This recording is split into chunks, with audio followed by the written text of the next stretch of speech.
படத்தில் லாஜிக்கே இல்லாமல் எடுத்த 3 சீன்ஸ் தான் இந்த வீடியோவில் நான் பார்க்க போகிறோம். தேர்ட் பிளேஸில் இருக்கிறது புஷ்பா பார்ட் 1 மூவியில் புஷ்பா கார் ஒன்று வாங்கியிருப்பார். அந்த மாதிரி வாங்குறப்போ நம்பர் ரிஜிஸ்ட்ரேஷன்லாம் பண்ணி நம்பர் போட்டு வாங்கியிருப்பார்.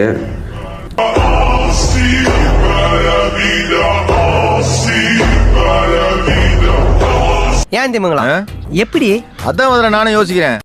செகண்ட் பிளேஸில் இருக்கிறது கில்லி மூவியில் விஜய் ஒரு ஜூஸ் பாட்டில் ஃபுல்லாக குடிச்சிட்டு தான் தூக்கி போடுவார். ஆனால் அது உடையிறப்ப என்ன ஆகுதுன்னு நீங்களே பாருங்கள்.